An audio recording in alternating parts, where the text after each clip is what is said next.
안녕하세요. 의과학과 생리학교실에서 서인석 교수님의 지도하에 있는 석박 통합과정학생 김진영입니다. 제가 발표드릴 논문은 TRPC1 C4 헤테로머의 구조 규명과 그 결과를 기반으로 한 이 채널의 화학 양론, 이온 투과도 등의 생물리학적 특성을 밝히고자 한 논문입니다. TRPC 채널은 칼슘이 투과하는 비선택적 양이온 통로로서 인체에서는 6가지의 아형이 있습니다. 이 중 TRPC1은 인체의 거의 모든 조직에 발현하고 있으며 호모모로서는 존재할 수 없고 TRPC4, 5 및 다른 여러 TRP 이온 통로와도 헤테로머를 이루는 것이 알려진 바 있습니다. 특히 TRPC1은 C4 또는 C5와 함께 헤테로머로서 장 평화근과 뇌 조직에 주로 존재하며 각각 장 운동성과 뇌전증 및 헌팅턴 증후군과 관련되어 있습니다. 이에 대한 병태생리학적 기전을 규명하기 위해 이전에는 전기생리학 및 분자생물학 기법 위주의 연구가 진행되었고, 그 결과 TRPC1이 C4나 C5와 함께 헤테로머로 구성되면 TRPC4 또는 5 호모머에 비해 칼슘 투과도가 낮은 채널을 형성하는 것이 밝혀졌습니다. 하지만 TRPC1은 여타 TRPC 아형들과 달리 그 구조가 현재까지 밝혀지지 않았기 때문에 해당 특성을 담당하는 분자 내 영역을 지정할 수 없었습니다. 이번 연구에서는 TRPC1, C4 헤테로머의 구조를 밝히고 이를 통해 낮은 칼슘 투과도를 결정하는 부위 및 그 기전을 설명하고자 하였습니다. 본 연구는 서울대학교 화학과의 이영호 교수님 실험실과 협업으로 진행하였습니다. 구조 규명 실험 및 분석을 맡아주셨으며 저희 연구실에서는 기능적 실험과 분석을 맡았습니다. 이번 발표에서는 기능적 분석을 위주로 말씀드리겠습니다. 먼저 본 연구를 함께 진행한 화학과의 구조생물학 연구실에서 싱글 파티클 크라이오 EM 기법을 통해 압보 상태의 휴먼 TRPC4 호모머와 TRPC1 C4 헤테로머의 구조를 밝혀주셨습니다. 서열의 유사성으로 인해 C1의 구조는 C4나 C5의 구조와 유사했지만 몇 가지 부분들에서 차이점을 보였습니다. 우선 이전의 예상과는 달리 TRPC1은 헤테로머에서 하나의 서브 유닛으로 존재하며 1대3의 스토이키오메트리를 가지는 것이 확인되었습니다. C4 호모머와 비교했을 때 가장 눈에 띄는 차이점은 포어 리전에서 확인할 수 있었습니다. 셀렉티비티 필터 부분에서 TRPC1의 루프 구조가 S6 헬릭스 하부에서는 히스티딘 장기가 포어 쪽으로 돌출되며 포어 컨투어에 상당한 비대칭을 만들어내는 것을 확인할 수 있었습니다.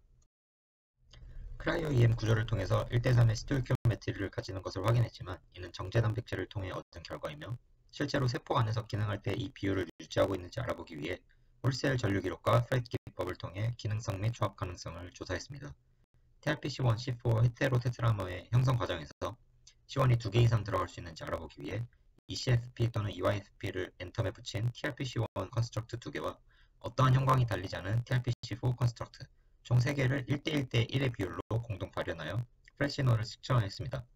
만약 충분한 크기의 프렛 시그널이 포착된다면 한 테트라머에 C1 서브유닛이 2개 이상 들어간 것으로 해석할 수 있을 것입니다. 실험 결과 랜덤 디퓨즈를 표방하는 ECFP, EYFP 공벡터의 공동 발현에서 측정한 값과 다르지 않은 프렛 이피션시 값을 해당 조건에서 얻었고, 이를 통해 헤테로머에서 C1 서브유닛은 최대 하나만 들어갈 수 있음을 재확인했습니다. C1 대신 C4를 사용하여 같은 디자인의 실험을 진행했을 때는 네거티브 컨트롤보다 더 큰 프렛 이피션시를 얻을 수 있었습니다. 프렛 실험과 같은 발현 조건에서 아고니스트 처치에 의한 홀셀 전류 반응을 기록하며 세포에서의 정상적인 기능성 역시 확인할 수 있었습니다.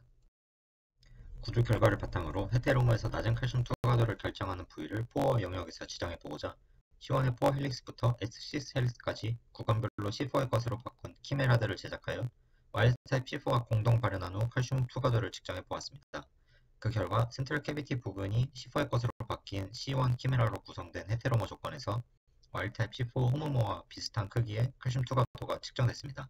따라서 C1의 이 부분에서 칼슘 투과를 저해야 하는 부위가 있다는 가설을 잠정적으로 세울 수도 있었습니다. 정확한 아미노산을 지정해보고자 TRPC1의 센트럴 캐비티에서 포지티브 차지를 지닌 아미노산인 639번 라이신을 C4의 것인 에스파르진으로 바꾼 싱글 뮤턴트를 제작했고, 이를 역시 와일드타입 C4와 공동 발현한 조건에서 칼슘 투과도를 측정했을 때 와일드타입 C4S만큼 투과도가 증가하는 것을 관찰했습니다. 이를 통해 C1, C4 헤테로머에서는 포어 쪽을 바라보는 639번 라이신이 센트럴 캐비티에서 포어 사이즈를 바꾸지는 않지만 포지티브 차지를 제공하는 방식으로 칼슘 투과를 저해하는 것을 알 수 있었습니다. 본 연구는 TRP 채널 구성원으로만 이루어진 헤테로머의 구조를 최초로 규명한 사례라는 점에서 가치를 가집니다. 구조 기반의 기능성 실험을 통해 포어에서 칼슘 투과도 결정 영역을 지정할 수 있었고, 특히 센트럴 캐비티에서 칼슘 투과를 억제하는 방식은 새로운 발견입니다. 또한 본 연구 결과는 TRPC1이 C4, C5 채널을 통한 칼슘 유입에 대해 외재적 억제 요인으로 작용할 수 있음을 시사합니다. 이들이 발현된 조직에서 호모모 채널을 통한 과도한 칼슘 유입은 장 운동성 부전, 헌팅턴 증후군 및 뇌전증 유발로 이어질 수 있습니다.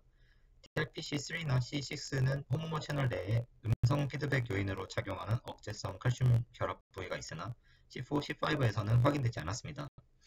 아직 TRPC1, C5 헤테로머의 구조가 밝혀지지 않았지만 높은 확률로 1대3의 스토이키오메트리를 가질 것으로 여겨지며, 따라서 TRPC1은 C4, C5와 함께 테트라머를 형성할 때 하나만 제공돼도 칼슘 유입을 억제할 수 있습니다. 뿐만 아니라 TRPC1은 다른 채널과도 헤테로머를 이룰 가능성이 있으며 인체의 거의 모든 조직에 발현하고 있기 때문에 본 연구 결과는 이후에 밝혀질 TRPC1을 포함한 여러 헤테로머의 구조 연구에도 초석이 될 것으로 예상합니다. 지금까지 들어주셔서 감사합니다.